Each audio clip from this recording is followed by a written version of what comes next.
A las 7:10, el chelo del cuarteto aún afinaba cuando crucé el umbral del Salón Magnolia. Las coronas de cedro perfumaban el aire con una mezcla de resina y romero.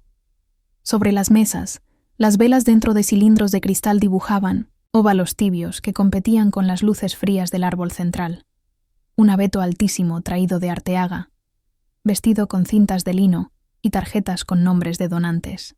Una niña, de no más de 6 años, se estiró de puntitas para colgar un dibujo torpe de un reno en una rama baja. Un fotógrafo capturó la escena. El flash convirtió por un instante el salón entero en una postal congelada. Antes de continuar, ¿desde dónde nos estás siguiendo? Y si esta historia te llega, asegúrate de estar suscrito, porque tengo muchas historias más preparadas. La posada anual de la Fundación Valdivia era, cada diciembre, el rito que blindaba la imagen de la familia. Empresarios, proveedores, periodistas de sociedad y 2 o 3 políticos, los de siempre, se paseaban con vasos de ponche especiado y sonrisas milimétricas.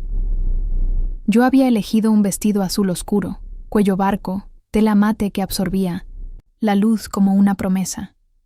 Me recogí el cabello en una cola baja. El broche de plata que fue de mi abuela descansaba en mi nuca, frío como un pensamiento claro. Camila, llegaste, me dijo Sofía, mi prima, besándome el aire a los lados. Tu mamá está allá, con la mesa de padrinos. Y... bajó la voz. Han estado preguntando por ti. ¿Para bien o para mal? Pregunté, con una sonrisa que solo movió los labios. Para verte, dijo, esquiva. Yo voy por más canapés. Caminé, entre trajes oscuros y perfumes reconocibles. El sonido de las cucharitas golpeando el cristal anunció que mi padre estaba por hablar. Lo vi de pie, junto al atril, con esa dignidad de director de orquesta que heredó de su padre. Mi madre, impecable en su vestido color marfil, asentía con la cabeza sostenida por un cuello que conocía de memoria el peso de las apariencias. Mis hermanos, Rodrigo y Mariela, flanqueaban el pequeño escenario. Él con su mezcla de desparpajo y soberbia. Ella, con un brillo nuevo en los ojos que no supe descifrar hasta más tarde. Me acerqué lo suficiente para oír sin ser vista. El cuarteto cayó. Un silencio expectante, elástico, tomó asiento en la sala. Amigos, aliados, familia, empezó mi padre. Gracias por acompañarnos en esta noche que para nosotros es más que un evento. Es un compromiso público con 1900, la ciudad que nos ha dado tanto. Como cada año, la Fundación Valdivia cierra sus campañas con esta posada, pero esta vez hizo una pausa que aprendió en sus cursos de oratoria. Esta vez queremos hablarles no solo de lo que hacemos afuera, sino de lo que cuidamos adentro, la unidad. La palabra unidad se quedó flotando como globo metálico. Vi a mi madre tomar su mano por un segundo. Rodrigo se inclinó a decirle algo al oído a Mariela. Ella asintió sin mirarme. En ocasiones, siguió mi padre, el bien de la familia exige decisiones difíciles, decisiones que no siempre se comprenden desde fuera, pero que quienes aman de verdad saben tomar. Por eso, y habiéndolo conversado con todos los miembros de nuestro círculo íntimo, hoy queremos comunicar. Buscó a mi madre con una mirada que pidió confirmación, que este año, y por el tiempo que sea necesario, hemos decidido que Camila no participe de nuestras reuniones navideñas. No sentí el golpe. Lo escuché. Una especie de zumbido cristalino me cruzó de sien a sien, como si el salón hubiera girado y yo quedara en el centro, imantada. Un par de cabezas se voltearon. El fotógrafo, profesional, bajó la cámara. La niña del dibujo del reno tiró de la manga de su madre. ¿Quién es Camila? Mi nombre, ahí, frente a todos, pronunciado con la cadencia clínica de un comunicado interno, pasó de boca en boca. Vi labios formar mi Camila con curiosidad, lástima, alivio. La mezcla que aún hoy describo como el perfume de la traición pública, dulce por fuera, químico por dentro. Todos estuvimos de acuerdo. remató mi madre, acercándose al micrófono con la sonrisa correcta. No es una exclusión, es un acto de amor en forma de límite. Camila necesita un tiempo para... Y dio con esa palabra que siempre usó para no decir nada. Reencauzar. Reencauzar. Como si yo fuera un río caprichoso que había decidido morder orillas no autorizadas. No me moví. Respiré por la nariz. Conté 4 tiempos, como me enseñó la psicóloga cuando quise aprender a no decirlo todo. La tela del vestido, a la altura del esternón, se movió apenas con mi pulso. Apreté el broche frío con 2 dedos.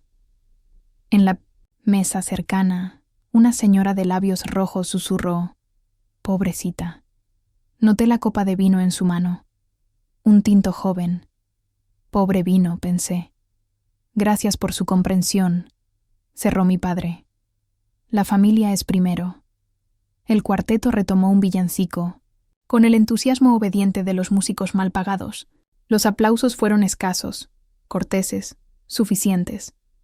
Rodrigo bajó del escenario con una sonrisa inconfundible, la de quien cree haber ganado. Lo vi buscarme entre la gente. Me quedé quieta. Me encontró.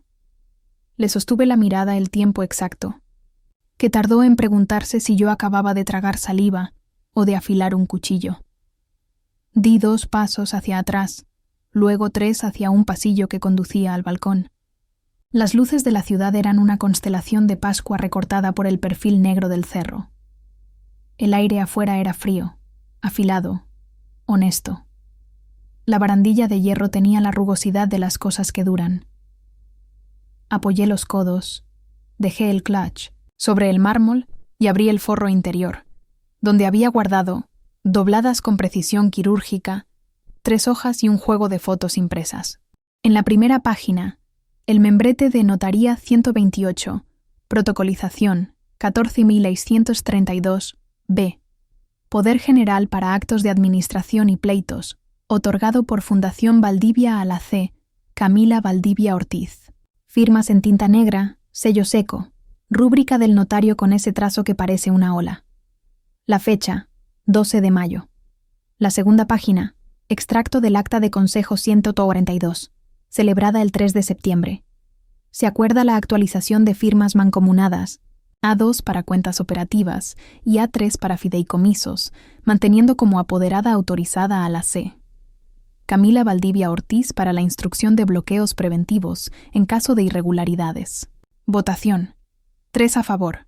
Mi padre, yo, Mariela. 1 abstención. Rodrigo. Un detalle que Rodrigo nunca leyó. Uno de esos apéndices que todos firman cansados, confiados, creyendo que los anexos son como las letras chiquitas del destino. Nadie las ve hasta que se convierten en letras grandes. Las fotos eran del restaurant donde, en agosto, vi a Rodrigo pasar una tarjeta de la fundación para pagar un reloj extranjero que no estaba en ningún presupuesto. Tengo la delicadeza de no nombrar marcas. Tengo la memoria de anotarlo todo. Saqué el teléfono. Abrí el correo con asunto. Instrucción de restricción temporal. Cuentas Fundación Valdivia. Dirigido a cumplimiento y bancomercantil.mx. Con copia a la oficial de cumplimiento que había conocido en un foro sobre PLD. En el cuerpo del mensaje, 4 párrafos medidos como recetas de pan. Indicaba cuentas, límites, fundamento legal y, sobre todo, la palabra que a los bancos les gusta como a los niños les gusta el azúcar. Documentación adjunta. No envié. Lo dejé en Minamicintos en tu borradores, como una granada con seguro, descansando en la sombra del sobre. Guardé las hojas. Toqué el broche de mi abuela. Tiempo para reencauzar. Repetí en voz baja, y el vapor de mi aliento escribió una nube frente a mí. Escuché pasos detrás. Supe que era mi madre por la forma en que el tacón duda antes de tocar el suelo. Mi madre anda como si se disculpara con el piso. Camila, dijo sin llegar a mi lado. Fue mejor decirlo ahora. Si lo decíamos el 24 iba a ser un drama. ¿Y ahora qué fue? Pregunté sin mirarla. Una comunicación. No hagas de esto una guerra. No te conviene. Sabes que no te conviene. Giré apenas el rostro. Su perfume, un jazmín limpio, casi clínico, me recordó la mañana en que, a mis 15, me peinó con los dedos ásperos y me dijo que la vida elegante era la suma de pequeñas renuncias. «Ya la hicieron», dije. «Pública, en tu posada, con tus padrinos, la fundación es de todos», dijo, y esa palabra, todos, sonó como una llave que no abre nada. «Habla con tu hermano. Pueden arreglarlo sin necesidad de... ¿De qué, mamá?» Dejé la pregunta suspendida. «Dilo completo, por favor». Su boca se apretó en una línea imperceptible. «De escándalos». Una risa se me subió al pecho y la mantuve ahí, con un gesto neutral, aprendido en juntas con fiscales y auditores. «No te preocupes. Si algo haré», dije, «será evitar escándalos». Ella interpretó eso como una capitulación. Se acercó y, por primera vez en meses, tocó mi brazo con los dedos fríos. «Vuelve adentro cuando estés lista», susurró. «Vamos a empezar la subasta». La vi irse con su andar de perdón. El pasillo la envolvió. El cuarteto ejecutó los primeros compases de Noche de Paz, con ese pudor que solo se oye cuando la letra miente. Yo no necesitaba paz. Necesitaba método. Volví al salón. Rodrigo hablaba con un proveedor y con un hombre bajo de sonrisa pendiente. Llevaba la corbata 1 centímetro más suelta, como un adolescente con permiso. Me acerqué al bar. «Un agua con gas», le dije al barman. «Con hielo, sin limón». El primer vaso bajó como un balde sobre un fuego lento. El segundo me devolvió el pulso a su sitio. «Camila». Se plantó de pronto Rodrigo frente a mí, estorbando la luz. Llevaba la prisa en el parche de la mejilla donde siempre se rasura mal. «No hagas un numerito. No hoy». «Nunca hago numeritos», respondí. «Los números los hago a puertas cerradas». «No empieces con tus frases», rió nervioso. «Es por tu bien. Tú últimamente no estás...» Buscó una palabra que lo salvara. «Alineada». «¿Alineada con qué?», pregunté. «¿Con el uso de una tarjeta institucional para relojes? ¿Con viáticos a Punta del Este para reuniones estratégicas en febrero?» Lo vi parpadear 1 vez, 2. En el brillo mínimo de la pupila pude leer mi ventaja. La guardé. El salón estaba lleno de ojos. El escándalo es la gimnasia preferida de los tontos. «No vamos a hablar de eso aquí», dijo atajando. «Papá, ya habló. Mamá también. A ti te toca respetar. Por una vez». «Por una vez», repetí, como quien anota un término contable. «Me lo pongo de propósito de año nuevo». «Bien», dijo, y creí verlo relajarse 1 centímetro. «En enero vemos lo tuyo. Te juro que sí. Pero ahora», extendió el brazo, como si me ofreciera el mundo. «Participa, sonríe, ayuda con los cheques de la subasta. Para eso eres buena. Para eso eres buena». La frase me atravesó como alfiler. La sonrisa se me dibujó sola, pulida. «Soy buena en varias cosas», dije. «Pero a veces, Rodrigo, la mejor virtud es saber retirarse a tiempo». «¿A tiempo de qué?», frunció el ceño. «De un incendio». Lo dejé con la frente anudada y caminé hacia la mesa de subasta silenciosa. Sobre tablillas de madera clara, fotografías en blanco y negro de edificios antiguos, cenas en restaurantes recién laureados, un fin de semana en un viñedo. Mi madre pasaba con una pluma de tinta azul, sumando donaciones. Cuando me vio, me dirigió ese gesto que imitaba un abrazo sin acercarse. Yo tomé una tarjeta, escribí una cifra. La caligrafía me salió tan vertical como un juramento. El maestro de ceremonias tomó de nuevo el micrófono. Anunció un lote de arte donado por un amigo de la casa. La puja se alzó en oleadas secas. El murmullo, esa marea que todo lo cubre, estaba otra vez en su punto cálido. Mi teléfono vibró en el clutch. un mensaje de un número guardado como Elena cumplimiento. Abrí con discreción. Confirmo recepción no formal de su borrador. Si requiere ejecutar instrucción de restricción temporal hoy, necesito voz suya y autenticación por token. ¿Desea agendar para mañana a primera hora o proceder esta noche? Miré el reloj. 7:58 p.m. Dentro de 22 minutos iniciarían las transacciones programadas del cierre de posada. Transferencias a proveedores, pagos a banqueteros, depósitos, a la cuenta puente que Rodrigo había defendido en la última reunión para agilizar. 22 minutos en los que todo podía seguir como ellos planeaban, o como yo había previsto que ya no. Guardé el teléfono. Volví a respirar en 4 tiempos. Las luces cálidas parecieron atenuarse un grado, quizá porque mi sangre encontró su cauce. Un mozo pasó con una bandeja de hojaldres de queso de cabra y miel. Tomé uno, lo mordí, no supe si estaba bueno. El jazz de fondo se había vuelto una puntada continua detrás de la oreja. Camila. Mi padre se acercó con la mano abierta, esa condescendencia que usa cuando quiere que una sala entera crea que todo está en orden. Hija, qué gusto que estés aquí, integrándote. De pronto todas las palabras parecían versiones de la misma operación. Sacar, reacomodar, borrar.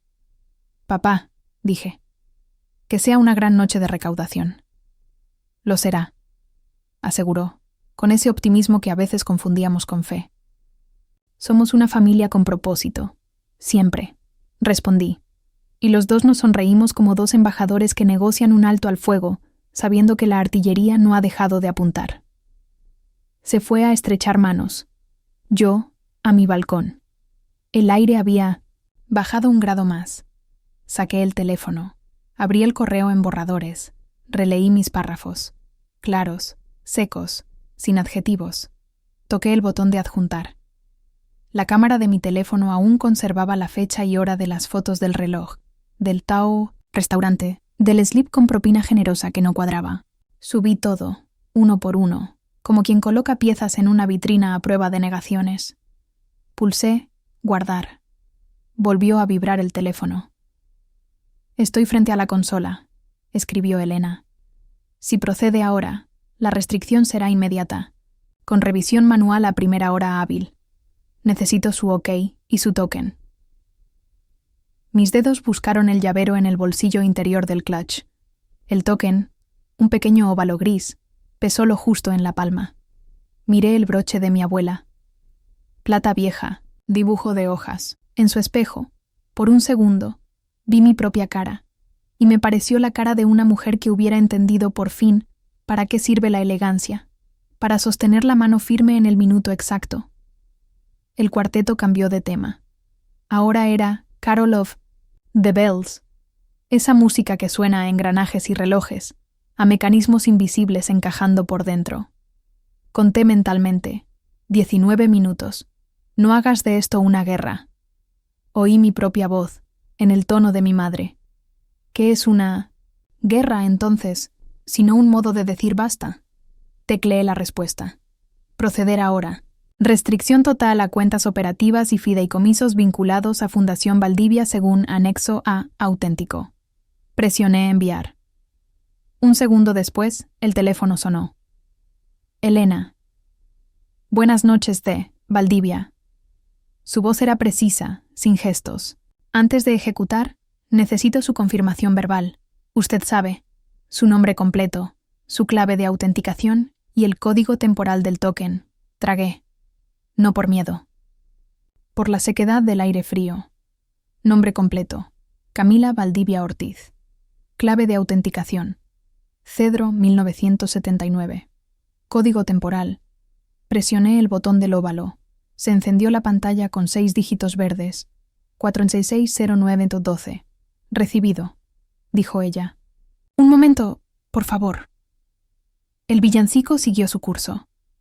Alguien estalló en una risa lejana, ese brillo de vidrio que a veces antecede a la fractura. Las luces del árbol titilaron como si hubieran oído algo antes que todos. C. Valdivia.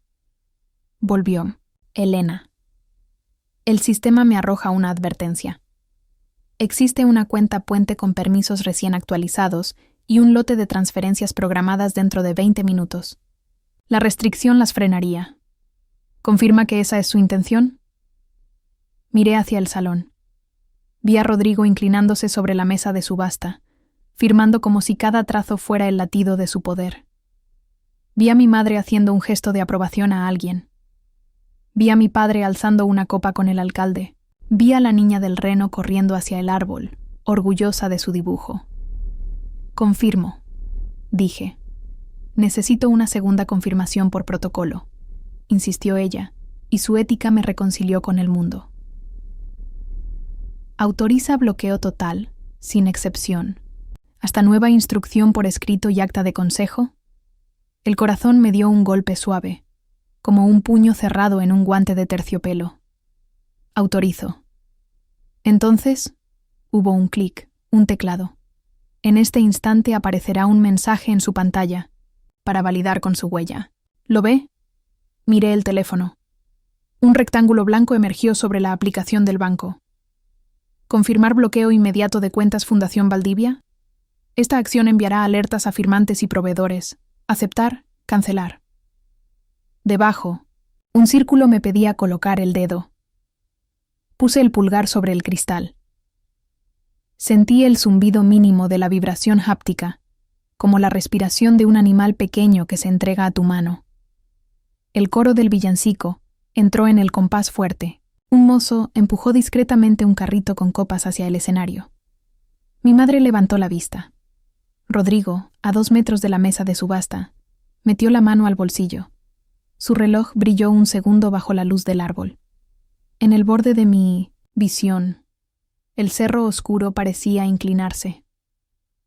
Sostuve el pulgar a 1 milímetro del centro. El círculo me esperaba, impasible, obediente. La pantalla me devolvió el reflejo de mis ojos, 2 piedras claras listas para dejar caer una ola. Respiré, una vez más. Adentro, alguien anunció: «Aplauso para nuestros donantes». Afuera, el aire olía a cedro y a metal nuevo. La notificación parpadeó. Token válido por 20 segundos. Camila. Oí detrás de mí, esa voz que me conoce desde antes de tener nombre. Era mi padre. «Hija, ¿qué estás haciendo?» No volteé. Mi pulgar descendió 1 milímetro más, la luz del círculo bordeando la yema como un eclipse al revés. El villancico subió 1 octava. Mi pulgar tocó el cristal. Y entonces, detrás de mí, la mano de mi padre rozó mi muñeca, apenas. «Te estoy pidiendo», dijo, y por primera vez tuve que buscar en su voz la certeza, «que no arruines la noche». El círculo bajo mi pulgar comenzó a llenarse, lento, definitivo. «Camila», dijo mi madre desde la puerta, sin acercarse. «No». La vibración en la base del teléfono empezó a crecer como un trueno contenido, y el círculo, completándose, reflejó por un segundo el dibujo torpe de un reno. Y justo cuando el círculo iba a cerrarse, mi pantalla lanzó una pregunta nueva, inesperada, como una piedra en un estanque en calma. Advertencia: se enviará. Notificación directa a todos los firmantes, incluyendo a Mariela Valdivia. ¿Desea continuar? Sentí, de pronto, la mirada de mi hermana clavada en mi nuca. Levanté apenas el pulgar. El círculo quedó al 98%. La noche, suspendida. Capítulo 2. El sonido del bloqueo el círculo estaba al 98%, y el aire tenía la densidad de un vidrio. Notificación a todos los firmantes, incluyendo a Mariela, decía la pantalla, como si el sistema hubiera aprendido la crueldad humana. No giré. Sentí, sin ver, la respiración de mi padre, cercana, cargada del olor ligero, a whisky ahumado que se permitía en eventos largos. Mi madre, a unos pasos, sostenía su clutch como se sostiene una certeza. La palabra todos empezó a latir con la cadencia de Carol of the Bells. Y entonces, a través del reflejo mínimo en el cristal del teléfono, vi a Mariela. No más, de 2 metros detrás, el cabello recogido en una diadema de terciopelo negro, los ojos abiertos de una forma que conocía desde que éramos niñas. Hizo un gesto minúsculo. Pasó el pulgar por el lóbulo de su oreja izquierda, una vez. Era nuestro código, inventado a los 12 años cuando queríamos cruzar la calle sola sin pedir permiso. Sigue. Descendí el pulgar. El círculo se cerró, con un destello pálido y un zumbido casi imperceptible. La pantalla vibró. Bloqueo aplicado. Folio 88-417-B. Restricción total a cuentas operativas y fideicomisos. Alertas enviadas.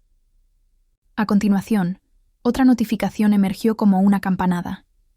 Transferencia programada a Loreto Servicios Integrales, SADCB. 1280.000 Bennell MXN. Rechazada por restricción.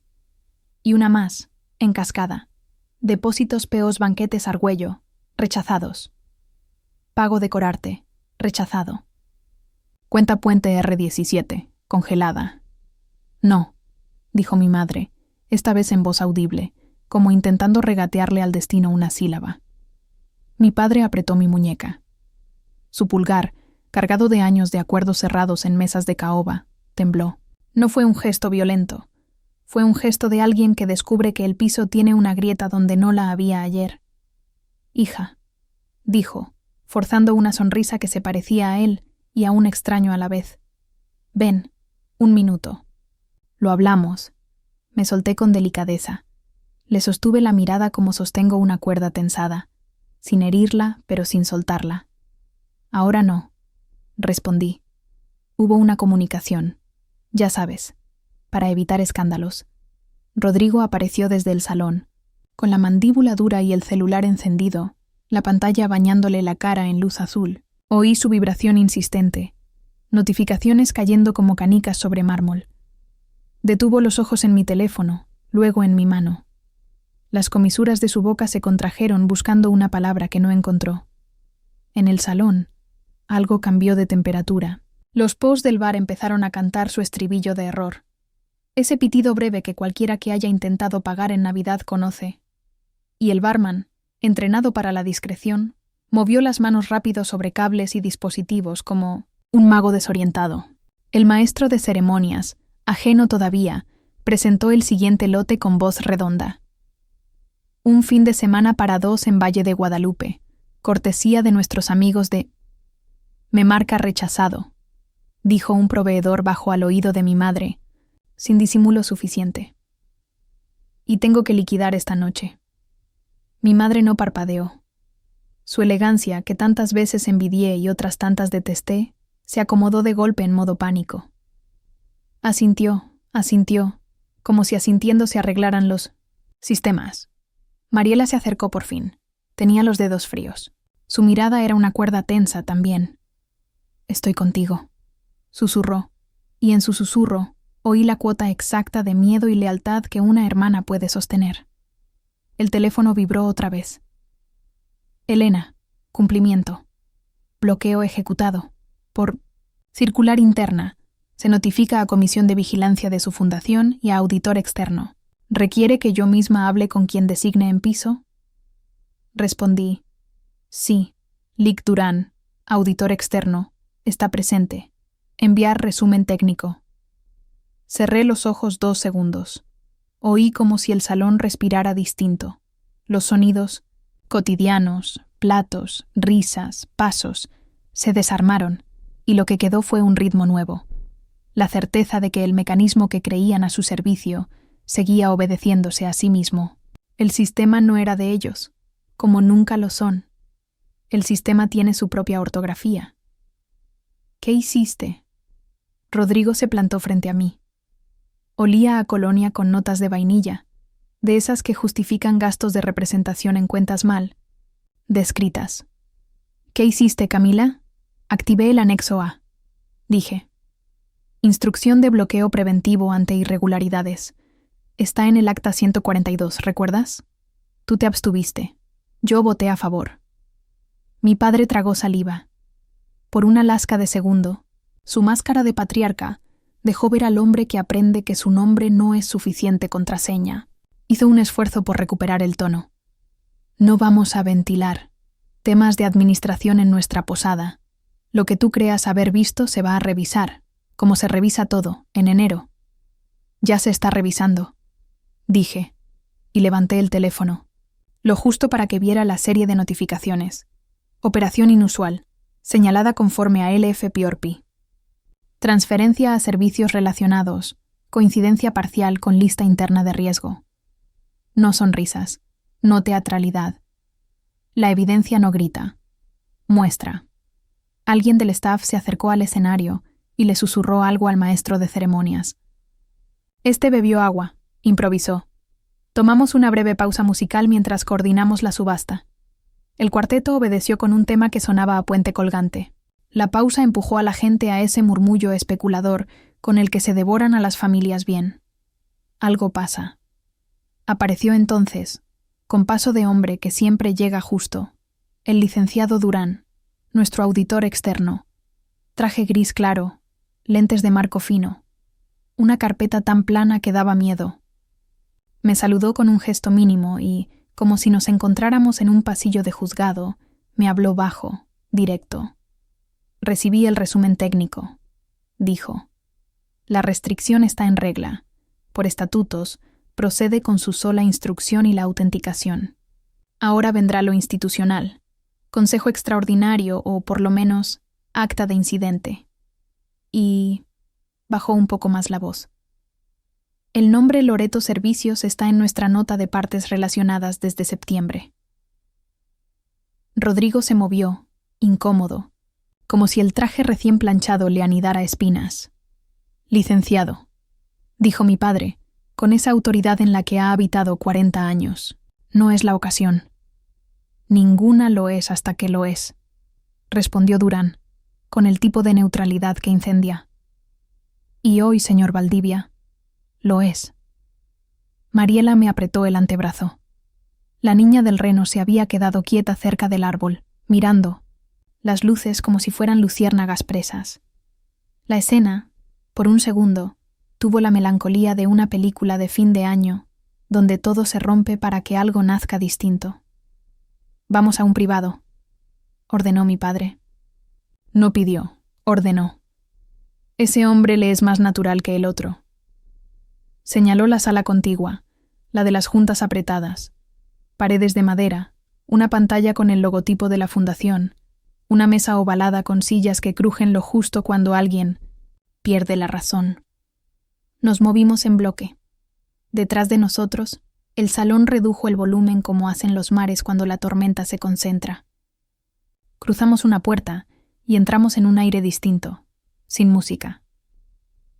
La sala olía a cera para madera y a tinta de plumones. La cerradura magnética se cerró con ese bip seco de oficina. Mi padre tomó la cabecera. A su derecha, mi madre. A su izquierda, Rodrigo. Mariela y yo nos sentamos enfrente. A mi costado, el licenciado Durán apoyó su carpeta como se pone un expediente a la vista de un juez. Aquí, empezó mi padre sin rodeos. No somos el espectáculo. Somos familia y somos consejo. Camila, revierte el bloqueo. Ahora, no voy a permitir que un capricho destruya la confianza de quienes nos siguen desde hace décadas. Abrí mi propia carpeta. 3 hojas, el anexo A con resaltados finos, el correo que mandé hace 6 minutos, las fotos impresas del reloj extranjero y del slip con propina que no cuadraba con ningún centro de costo. No es un capricho, dije, y puse cada documento sobre la mesa como contar cartas en una mesa silenciosa. Es una medida prevista y firmada por todos. Clase de firma. Mancomunada A2 y A3. Alcance. Bloqueo preventivo ante indicios de operaciones inusuales. Fundamento. Acta 142, cláusulas 4.3 y 5.1. En septiembre, tú defendiste crear una cuenta, puente para agilizar pagos. Hoy, a las 20:20, esa cuenta intentó transferir 1.28 millones a Loreto Servicios Integrales S.A.D.C.B. Dato. Loreto comparte representante legal con Arenales del Norte, empresa donde, miré a Rodrigo, curiosamente perdiste un reloj extranjero en agosto. Rodrigo se inclinó hacia adelante, los codos sobre la mesa, como si quisiera empujar el mundo de regreso. ¿Me estás acusando de algo? ¿En base a fotos de paparazzi y tu obsesión de control? Rió, una risa corta, de perro al que acaban de pisar. Loreto es proveedor, de logística, subcontrata personal para eventos. ¿Te suena esta posada? Durán, con su voz de metrómetro, intervino. Loreto no apareció en nuestra lista de proveedores auditados de 2022 ni de 2023. Entró en octubre con 3 facturas urgentes por coordinación operativa. Las firmas, hizo un gesto, no coinciden con el formato interno. Mi madre dejó la pluma sobre la mesa. Su mano tembló apenas. La recogió debajo de la mesa, como esconden algunas mujeres su fragilidad hasta que ya no cabe en la falda. Camila, dijo con ese tono que busca dar lecciones en voz de arrullo. Si quisieras arreglarlo, habrías venido a hablar. Esto es desmedido. No, respondí. Esto es mesurado. Lo desmedido fue anunciar en público que todos estuvimos de acuerdo en excluirme de Navidad. Lo desmedido es un lote de transferencias a Loreto la noche de la posada. Y desmedido fue tomar mi nombre como garantía de unidad cuando sabías, miré a mi padre, que habías firmado un poder que me autoriza a hacer exactamente lo que hice. La pantalla de la sala, conectada a la consola del banco vía web, parpadeó con un correo entrante. Durán, con el permiso de mi padre que no llegó pero se dio por entendido, abrió. Resumen ejecutivo. Bloqueo preventivo. Fundación Valdivia. Estatus. Activo. Próximo paso. Consejo extraordinario. Acta de incidente. Notificación a donantes mayores. Solo en caso de prolongación 48 horas. Contacto. Elena Herrera, oficial de cumplimiento.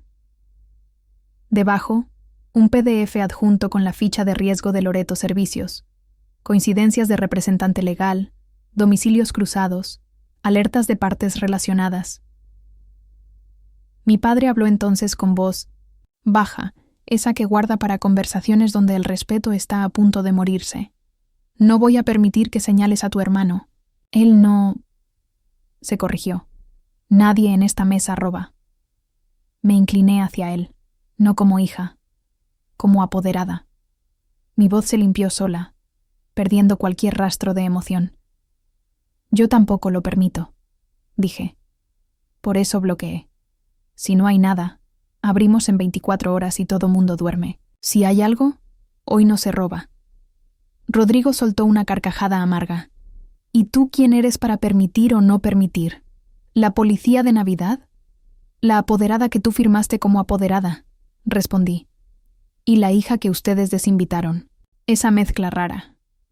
Mariela, silenciosa hasta entonces, sacó de su bolso un sobre manila con las esquinas dobladas. Yo, dijo, y su voz se quebró como se rompe un vaso de cristal muy fino cuando el canto llega a una nota improbable. Revisé los correos de Loreto esta tarde. Fui al domicilio fiscal. Me miró. Una casa cerrada con un buzón lleno y un timbre muerto. Toqué. Nadie. Tomé fotos. Guardé esto. Puso sobre la mesa comprobantes impresos de facturas con leyendas idénticas, copiadas y pegadas, números de parte sin clasificación de servicio, y al pie, firmas que eran fotocopias. No quise. Miró a mi padre. No supe cómo decirles. La respiración de mi padre se hizo ruidosa. No levantó la voz. Cuando el poder pierde altavoz, busca gravedad. Tú me pediste esa cuenta puente, Rodrigo, dijo. ¿Con quién estás haciendo qué? Rodrigo alzó la barbilla, altivo, herido. Miró a mi padre primero, luego a mí, como si calculara por dónde sangraba menos. Con nadie, con todos, con la realidad, dijo. La fundación debe favores, la política cobra peajes. Loreto es un vehículo, temporal, para que todo lo demás funcione. El silencio posterior fue una catedral. En esa nave, el cinismo tiene eco. No, dijo Durán, secamente. Ilegal. Mi madre, que conoce la palabra ilegal desde su otro idioma, el de los vestidos y los protocolos, se puso de pie. Era una mujer frente a una jaula abierta. Basta, dijo. Basta por hoy. Se levanta la sesión. Rodrigo, vas a cancelar lo que sea que haya que cancelar.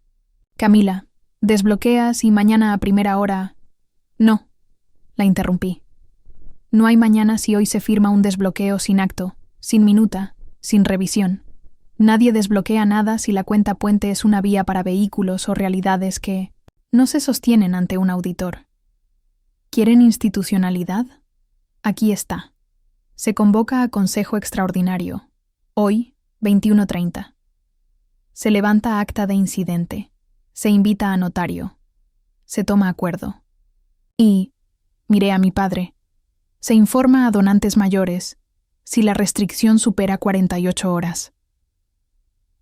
Mi padre me miró como se mira a un adversario que resulta, de pronto, familia. ¿Y tú crees, dijo, que nadie se levantará de esa mesa cuando notifiquemos? Alguien llamó a la puerta. 3 golpes secos, en ritmo. Mi padre no contestó. Los golpes se repitieron, esta vez con la impaciencia de quien trae buenas o malas noticias, que no admiten entrar cuando los invitan. Rodrigo se adelantó, abrió con brusquedad. Era el alcalde. Detrás de él, el contralor municipal y la directora de una de las empresas donantes más visibles. El alcalde sonrió con esa sonrisa que usaba en inauguraciones de puentes y en misas de difuntos. «Perdonen la intromisión», dijo. «Fuera hay ruido. Nos informan de pagos rechazados y alguien comentó un bloqueo. Pensé que tal vez querrían que lo aclaráramos de manera institucional, en público, para tranquilizar a todos». Mi padre se quedó mirando al hombre como se mira un espejo que, de pronto, devuelve otra cara. Respiró, y su respiración fue una decisión en sí misma. «No habrá escándalo», dijo, más a sí mismo que a nadie. «No lo habrá», corregí, «si hacemos lo correcto ahora». El alcalde, con su olfato entrenado, lo sintió. El poder cambiaba de silla. Miró al contralor, que asintió con profesionalismo. En la puerta, al fondo, el maestro de ceremonias aguardaba instrucciones como quien espera la nota exacta. «Entonces», dijo el alcalde, «¿qué anunciamos?» Mi teléfono vibró en ese mismo instante con un correo interno de Sistemas Fundación. Movimientos inusuales en actas digitales. Usuario Valdivia intentó editar acta 142 hace 3 minutos. Cambio propuesto. Revocación inmediata de poderes de Camila Valdivia Ortiz. Edición bloqueada por política de candado. Requiere notario. Y 48 horas de publicación. Levanté la vista y vi a Rodrigo junto a la puerta. La mano todavía cerca del pomo, la pantalla de su celular apagándose. El leak. Durán leyó el correo sobre mi hombro y por primera vez en la noche dejó escapar un silbido bajísimo, casi musical. «Pues eso se anuncia», dijo, con la ironía más seca que escuché en meses. «Que no se revocan poderes por edición furtiva a las 8:30 de la noche. Que hay consejo y notario y acta. Y que la restricción protege, no daña». El alcalde ladeó la cabeza, midiendo el impacto público de cada palabra. «¿Tenemos notario?», preguntó. «Sí», dije, y sostuve la mirada de mi padre. «Notaría 128. Ya viene. No lo había llamado. Aún. Pero iba a hacerlo». Apreté el broche de mi abuela. La plata estaba tibia. Mariela soltó un suspiro que era casi una plegaria. «Camila», susurró. «Hay algo más que no te he dicho». La miré. Su voz tenía una sombra. «Hoy, antes de venir», continuó, «revisé en checador de recursos humanos. La cuenta puente no solo pagó a Loreto. Hay nóminas fantasma generadas desde un usuario que aparece como CVO admin. CVO. Mis iniciales. El mundo se inclinó 1 milímetro. Sentí, como una brasa fría, que estaban preparando no solo su defensa, sino mi culpa.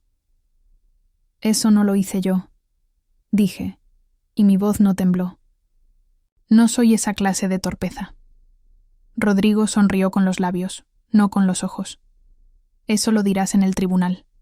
Musitó. Abrí la boca para responder, pero del salón nos llegó un aplauso, fuerte, sostenido, como si hubieran decidido aplaudir. A alguien que no estaba ahí. El maestro de ceremonias, quizá instruido por nadie, quizá por todos, tomó el micrófono y anunció: en lo que nuestros anfitriones coordinan detalles técnicos, les pedimos permanecer en sus lugares. Esta noche, la transparencia es nuestro mejor regalo. El alcalde se enderezó, tomó aire de anuncio. El contralor se ajustó la corbata. Mi padre se pasó los dedos por el puente de la nariz, cansado por primera vez en décadas. Mi madre cerró los ojos, solo un segundo, como quien protege una vela del viento. Yo miré a Mariela. Ella clavó la vista en mí. Tenía otra cosa que decir, y yo, otro mecanismo que activar. El dobladillo del mundo tiró un poco más. Lo de CBO Admin, dijo Mariela por fin, está asociado a una IP de la casa. De papá. Mi padre levantó la cabeza como si le hubieran tirado agua helada. La puerta se entreabrió y asomó el notario 128, impecable, con el protocolo bajo el brazo y la tinta seca de su sello brillando bajo la luz de oficina. Buenas noches, dijo con una sobriedad de quirófano. ¿Procedemos a levantar acta? Yo me puse de pie, con el teléfono en la mano y la garganta lista, no para llorar, sino para dictar. Procedemos, dije. Y justo cuando di el primer paso hacia la mesa, mi celular mostró una nueva alerta en rojo, distinta, breve, indecorosa. Intento de desbloqueo autorizado por usuario dual, Valdivia Plus, M. Valdivia. Confirmación pendiente de tercer factor, firma húmeda. El sistema pedía una tinta que aún no estaba sobre la mesa. Capítulo 3. Firma húmeda. El notario cruzó el umbral con la solemnidad de quien porta una espada invisible. Traía el maletín de piel negra y los ojos como bisturís. Nada lo distraía, nada lo conmovía. Yo reconocí en su andar el poder de las instituciones. Lento, seguro, devastador. Sobre la mesa, la pantalla seguía brillando con esa advertencia en rojo. Intento de desbloqueo autorizado por usuario dual, Valdivia, Plum Valdivia. Confirmación pendiente de tercer factor, firma húmeda. Un escalofrío me recorrió. Firma húmeda. El último candado. El único que aún podía volcar la balanza, porque en este país lo digital manda hasta que la tinta de un notario lo contradice. Buenas noches a todos, dijo el notario, con voz seca, neutral, la de un hombre que sabe que cada palabra suya puede convertirse en expediente. Colocó el maletín sobre la mesa, lo abrió y sacó el protocolo. Lo dejó frente a mi padre, como una especie de espejo invertido. Mi padre no se inmutó. Tomó aire y se irguió en la silla. Licenciado, dijo, ha habido un exceso de celo, un bloqueo aplicado sin consulta. Queremos regularizar de inmediato la operación y recuperar la confianza de nuestros donantes. Para eso, Rodrigo y yo, como firmantes principales, solicitamos que quede asentado que instruimos el desbloqueo total. El notario lo miró, luego me miró a mí, luego a Durán. ¿Y usted, señor auditor? Durán enderezó la espalda, colocó las manos sobre la carpeta. Por estatutos, dijo. La apoderada es la señorita Camila Valdivia. El poder es válido, notariado, vigente. Cualquier intento de desbloqueo dual carece de legalidad si no se levanta acta extraordinaria con todos los consejeros presentes y firma de notario. Y aquí estamos. Mi padre chasqueó la lengua. Entonces levantemos el acta, dijo. Aquí y ahora, con el notario. Que quede constancia de nuestra decisión de desbloquear. Yo hablé, despacio, midiendo cada sílaba como si fuese una bala. Solo con un detalle, papá. ¿Cuál? El acta debe incluir las razones del bloqueo. Y esas razones se llaman Loreto, servicios, nóminas fantasma y Sibu admin. Un silencio pesado cayó en la sala. Rodrigo me fulminó con la mirada. «No vas a ensuciar la mesa con tus inventos», escupió. Pero fue Mariela quien se inclinó hacia adelante, colocando los comprobantes que había traído en el sobre Manila. «No son inventos. Yo lo verifiqué. Está aquí. Está firmado». El notario observó los documentos, los hojeó con calma de cirujano. «Esto debe incorporarse al acta», dijo. «Si se omite, el acta es impugnable». El rostro de mi padre se endureció. Esa vena en su sien, que pocas veces aparecía, pulsaba con furia contenida. «Camila», dijo con un tono que era mitad súplica y mitad sentencia. «¿Realmente quieres destruirnos?» Yo respiré hondo. El broche de mi abuela ardía en mi nuca como si me empujara hacia adelante. «No, papá», respondí. «Quiero salvar lo que queda». La puerta se abrió de nuevo. El alcalde asomó la cabeza, esta vez sin sonrisa. «La gente afuera exige respuestas. Hay rumores de fraude. ¿Podemos decirles ya que todo está bajo control?» Rodrigo se puso de pie de golpe. «Sí», dijo. «Pueden decirles que mi hermana decidió arruinarnos para sentirse poderosa». La acusación cayó como un martillazo. Todos voltearon hacia mí. Pero antes de que pudiera responder, el sistema emitió un pitido agudo. La pantalla mostró un aviso nuevo. Usuario dual, R. Valdivia. Plus, en Valdivia. Solicitud de firma húmeda registrada. Tiempo límite, 15 minutos. El notario cerró su protocolo de golpe. «Señores, si alguien intenta falsificar firmas en este contexto, no será un simple incidente. Será un delito». Y en ese instante, la puerta volvió a abrirse. Era Elena, la oficial de cumplimiento, con un sobre lacrado en la mano y escoltada por un guardia del banco. «Traigo una notificación formal de alerta a la Comisión Nacional Bancaria», anunció. «Debe integrarse al acta antes de cualquier decisión». La tensión se volvió insoportable. Todos hablaban con los ojos, nadie con la boca. Yo comprendí, de pronto, que lo que estaba en juego ya no era solo la fundación ni la Navidad, era el apellido, era la herencia moral de generaciones. Y supe también que si firmaban, si lograban esa maldita firma húmeda, todo mi movimiento se desplomaría como un castillo de arena. El notario abrió el sobre, sacó el documento oficial y lo colocó en el centro de la mesa. La palabra «alerta», en mayúsculas rojas, brillaba bajo la luz de oficina. Y entonces, sin que nadie lo esperara, mi madre se levantó, caminó despacio hasta la mesa y tomó la pluma que estaba destinada al acta. «Si alguien va a firmar», dijo, «seré yo». La pluma quedó suspendida sobre el papel. El reloj marcaba las 21:18, 12 minutos para el desenlace. Capítulo 4. 12 minutos, el segundero del reloj de pared golpeaba como un tambor de guerra. Cada tic era un recordatorio. Quedaban 12 minutos antes de que el sistema cerrara la ventana y la firma húmeda quedara inválida. Mi madre sostenía la pluma sobre el papel. No había escrito nada todavía, pero la sola imagen de ella allí, de pie, como si fuera árbitro y verdugo a la vez, era suficiente para helar la sala. «Madre», dije, modulando la voz como si hablara con cristal, «tú no eres firmante en este poder. Soy esposa de tu padre, madre de esta familia, rostro de esta fundación». Respondió sin pestañear. «Si alguien debe salvar la unidad, seré yo». El notario carraspeó. «Lo siento, señora, la firma húmeda válida corresponde únicamente a los firmantes registrados en el acta constitutiva y en el anexo vigente. Usted no está listada. Si firma, la responsabilidad legal será suya». La pluma titubeó en el aire. Mi madre la bajó, pero no sobre el papel. La dejó caer de golpe sobre la mesa. El sonido metálico resonó como una campana en el recinto. «Entonces que lo haga tu padre», dijo, mirando a Rodrigo primero, luego a mí.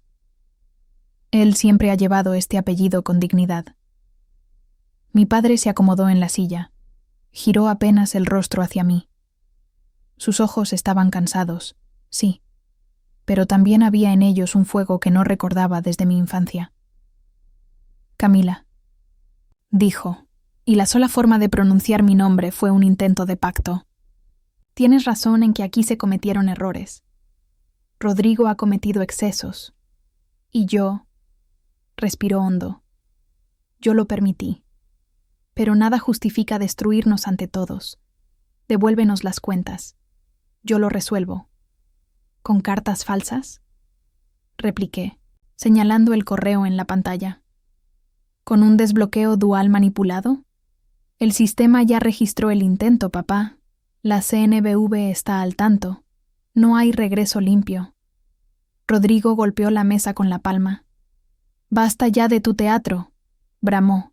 «Eres una adicta al control. ¿Quieres vernos en la cárcel? A tu propia familia».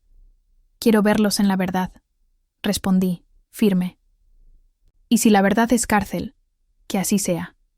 Mariela alzó la voz, inesperadamente. «Yo respaldo a Camila». El silencio fue tan brutal que hasta el reloj pareció detenerse.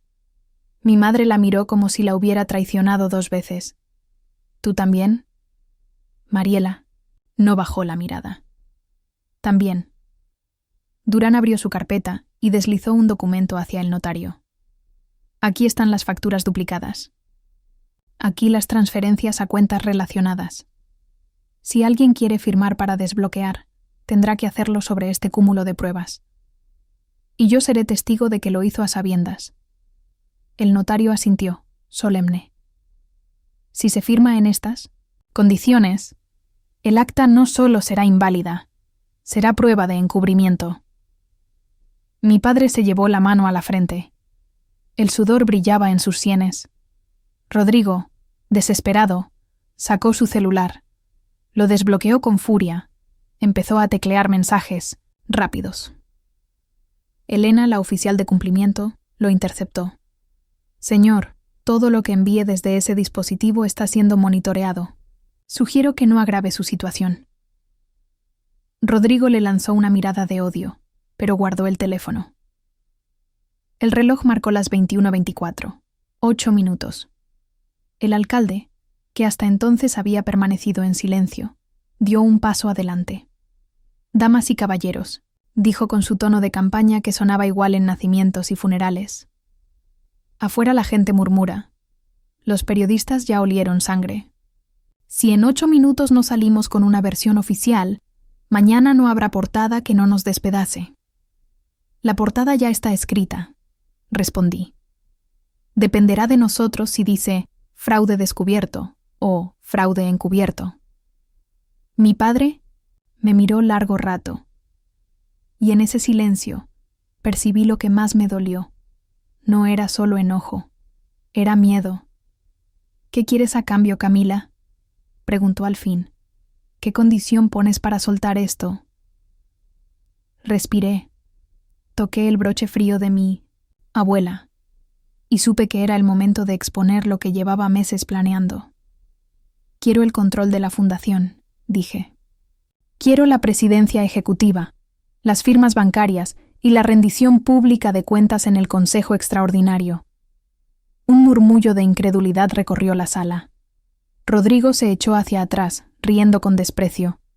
«Estás loca, no vas a conseguirlo».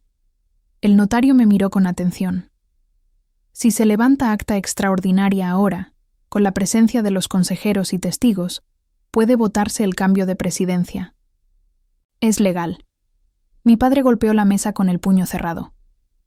«Jamás entregaré lo que me costó una vida construir». El reloj marcó las 21:27, 3 minutos. El notario abrió su protocolo.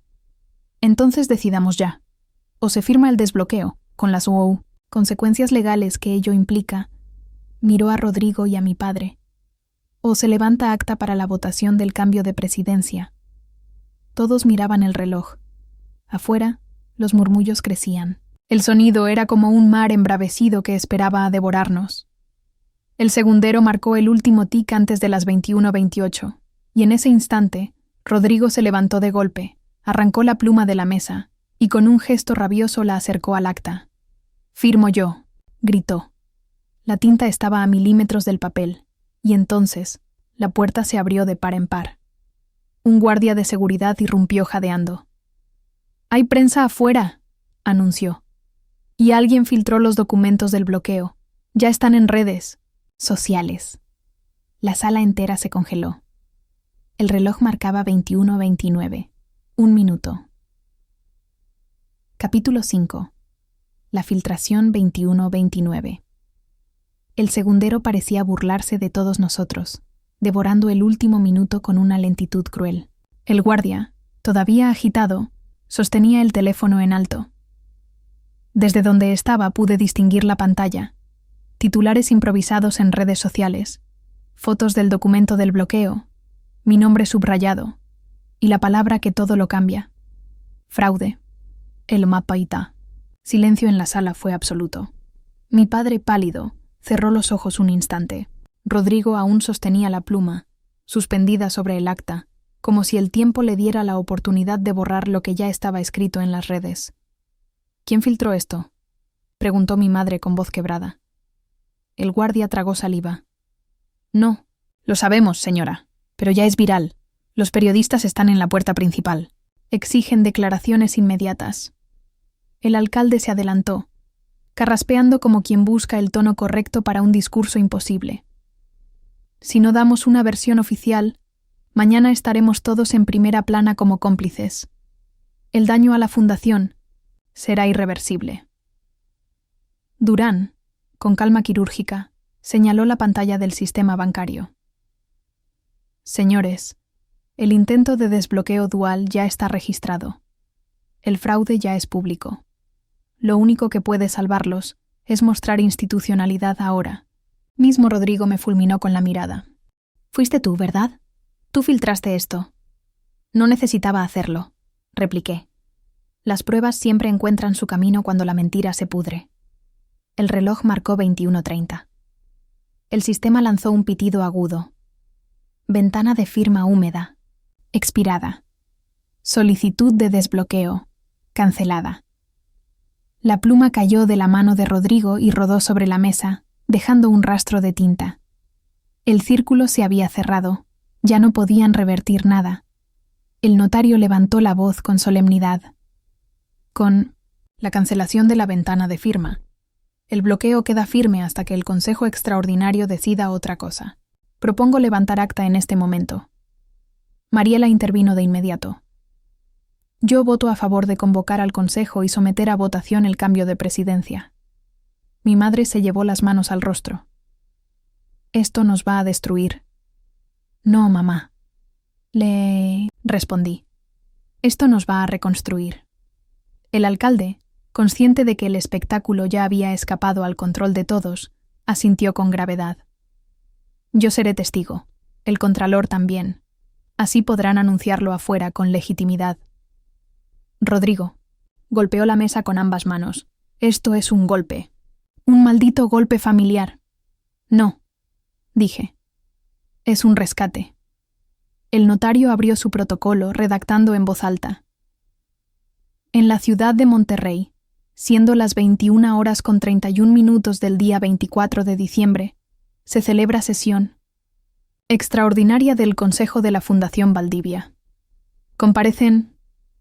Levantó la vista. «¿Quién preside esta sesión?». Todos miraron a mi padre. Él respiró hondo, y por primera vez en su vida bajó la mirada. «La preside mi hija», dijo, apenas audible. «La preside Camila». Sentí un golpe en el pecho, mezcla de triunfo y vértigo. La niña que fui, la que escuchaba tras las puertas cerradas mientras los adultos decidían, de pronto tenía la voz. El notario asentó con solemnidad. «Queda asentado». Rodrigo dio un paso hacia mí, con el rostro encendido de rabia. ¿De verdad crees que esto terminó? Susurró, tan cerca que solo yo lo oí. Apenas empieza. Antes de que pudiera responder, un estruendo se oyó desde el salón principal. El murmullo se había transformado en gritos. El guardia abrió de nuevo la puerta. La prensa está entrando. No podemos contenerlos más. El notario cerró de golpe el protocolo. Entonces habrá que darles una declaración oficial. El alcalde se volvió hacia mí. Camila, si eres la nueva presidenta ejecutiva, tendrás que hablar tú. Todos los ojos. Me atravesaron. Mi madre con dolor, mi padre con resignación, Rodrigo con odio, Mariela con esperanza. Respiré profundo. Toqué el broche de mi abuela. Tibio ya, como si me recordara que la elegancia no es solo estética. Es resistencia. Di, un paso hacia la puerta. Afuera, los flashes ya iluminaban el pasillo como relámpagos. Sabía que en segundos tendría que enfrentar al mundo, y que mi primera palabra sería el inicio de un nuevo linaje. Capítulo 6. El podio inesperado, los flashes eran una tormenta, blanca.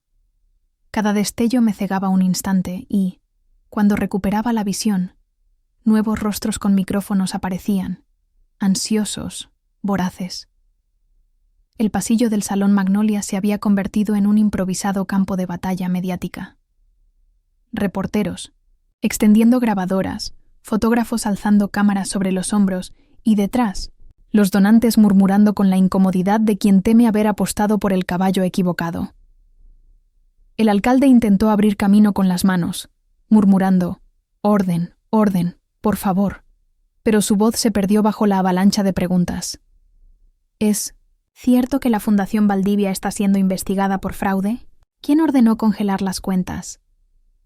¿Qué papel tiene Camila Valdivia en todo esto? ¿Rodrigo Valdivia desvió fondos a empresas fantasma? Respiré hondo. El broche de mi abuela parecía arder contra mi nuca, como si me dictara la postura. No corrí, no me escondí. Di un paso al frente, busqué la tarima donde horas antes se había cantado Noche de Paz, y subí lentamente los escalones. El murmullo se transformó en un silencio expectante. El micrófono seguía encendido, abandonado por el maestro de ceremonias. Lo tomé. «Buenas noches», dije, y el eco llenó el salón como un gong. Todas las cabezas se giraron hacia mí. Incluso mi madre, en la mesa central, me miraba como si no supiera en qué momento me había convertido en la protagonista de su fiesta. «Soy Camila Valdivia Ortiz», continué. «Y sí, es cierto. Esta noche yo ordené el bloqueo de las cuentas de la fundación». Un murmullo explosivo recorrió la sala. Micrófonos extendidos, cámaras encendidas, un mar de ojos fijos en mí. Lo hice amparada por el poder notarial vigente, por las cláusulas firmadas por este mismo consejo. Y lo hice porque detecté operaciones inusuales que comprometían la transparencia de la institución. Rodrigo se levantó de su mesa y gritó desesperado: «¡Mentira! Está usando esto para robarse la fundación». El eco de su voz quedó flotando, pero yo no me inmuté. «No, Rodrigo, no vine a robarme nada. Vine a devolverle a esta fundación lo único que nunca debió perder: la confianza». Los murmullos se convirtieron en un murmullo dividido. Algunos aplaudieron tímidamente, otros susurraban nombres y cifras, otros simplemente grababan, conscientes de que estaban presenciando un momento histórico. El notario, desde un costado, levantó un documento lacrado. Su voz, grave, cortó el aire. Queda asentado en acta que, a las 21:31 horas, el Consejo Extraordinario de la Fundación Valdivia reconoció a la C. Camila Valdivia Ortiz como presidenta ejecutiva interina. El acta será protocolizada de inmediato. Los flashes se volvieron ensordecedores. El alcalde, viendo la oportunidad política, tomó el micrófono un segundo. Este es un ejemplo de que en nuestra ciudad las instituciones se fortalecen, incluso cuando la verdad incomoda. Se giró hacia mí, cediéndome de nuevo el lugar. «Camila, la palabra es tuya». Respiré profundo. Miré a mi padre, derrotado, hundido en su silla. A mi madre, con lágrimas contenidas que brillaban como espejos rotos. A Mariela, firme, con la barbilla en alto. Y a Rodrigo, rojo de furia, con el celular en la mano como si buscara un último recurso. Entonces hablé. La transparencia no es un enemigo. La verdad no destruye, limpia. A partir de hoy, la Fundación Valdivia no será el símbolo de una élite cerrada, sino un espacio de servicio real. Abriremos las auditorías, informaremos a cada donante y haremos que cada peso sirva a la comunidad, no a bolsillos privados. El aplauso que estalló fue desigual, tenso, pero suficiente. Unos lo hicieron con convicción, otros con miedo a quedarse, del lado equivocado de la historia. Rodrigo se abrió paso entre las mesas y subió 2 escalones de la tarima.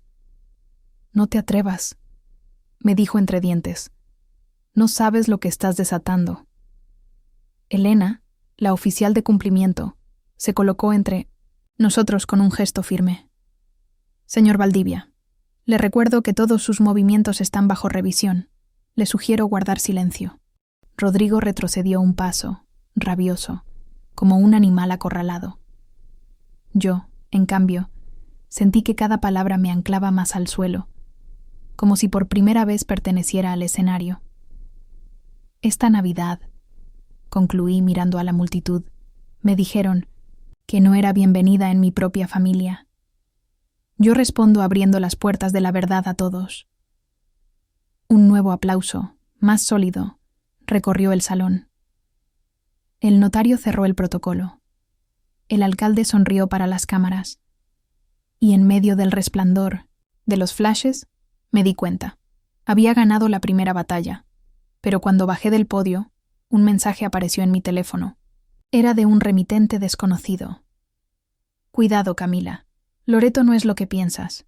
Y lo de las nóminas fantasma apenas comienza». El vértigo me golpeó. Afuera los villancicos seguían sonando. Adentro, entendí que la guerra apenas había cambiado de escenario. Capítulo 7. La herencia invisible. El salón se fue vaciando como un barco después del naufragio. Los periodistas se marcharon con titulares en el bolsillo, los donantes con rostros divididos entre el alivio y la sospecha. La música navideña quedó reducida a un murmullo, como si incluso los villancicos se avergonzaran de sonar esa noche. Yo permanecí en un rincón, revisando una y otra vez el mensaje en mi teléfono. Loreto no es lo que piensas, y lo de las nóminas fantasma apenas comienza. No había número visible, solo un remitente anónimo. Pero el tono, la precisión de las palabras, me decían que no era un simple rumor. Era una advertencia. Elena, la oficial de cumplimiento, se acercó con paso medido. «¿Puedo ver?», me pidió. Le mostré la pantalla. Ella la examinó con el ceño fruncido. «Esto viene de alguien que conoce el sistema. Nadie de afuera hablaría así de las nóminas». «Entonces, ¿un infiltrado?», pregunté. «¿O alguien dentro de tu propia familia?», respondió sin titubeos.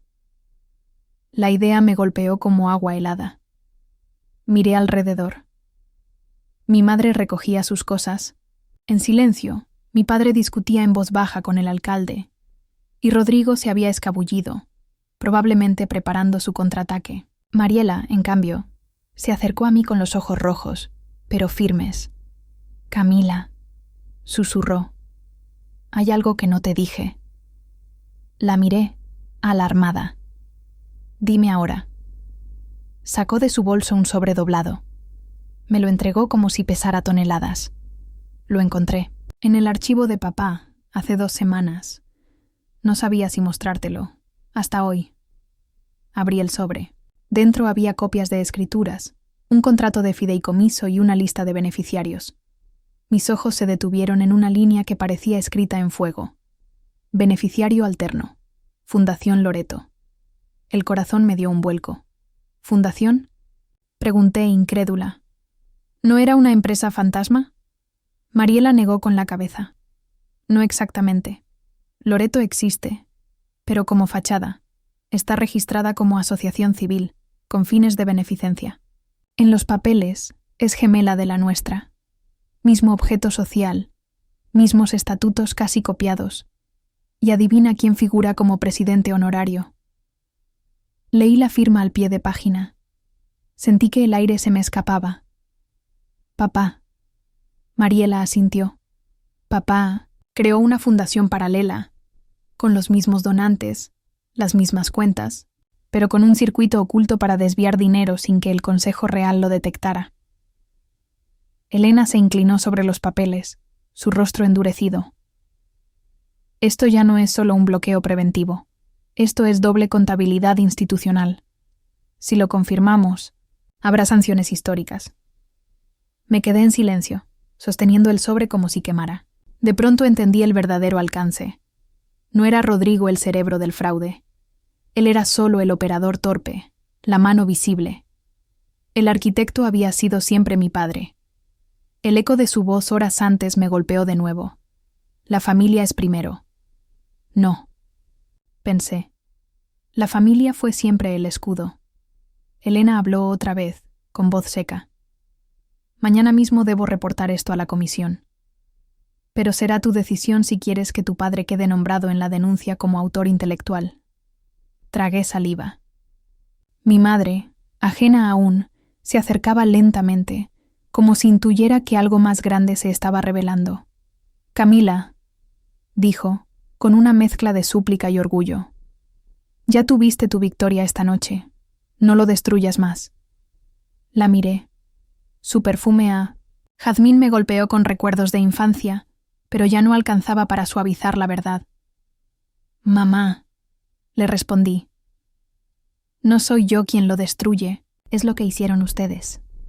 El notario reapareció, con el protocolo bajo el brazo. Señorita Valdivia, dijo, el acta ya está levantada, pero me informan que la CNBV pedirá presencia de todos los consejeros mañana a primera hora. Habrá citación formal. Mi padre levantó la cabeza. Sus ojos se encontraron con los míos, y por primera vez no vi poder en ellos, sino cansancio. Camila, dijo, casi en un susurro. No sabes lo que haces. Lo sabía. Lo había sabido desde el instante en que puse mi huella sobre aquella pantalla, pero ahora tenía la prueba. Mi padre había creado una herencia invisible, un doble espejo para ocultar dinero bajo el disfraz de beneficencia. El salón estaba vacío.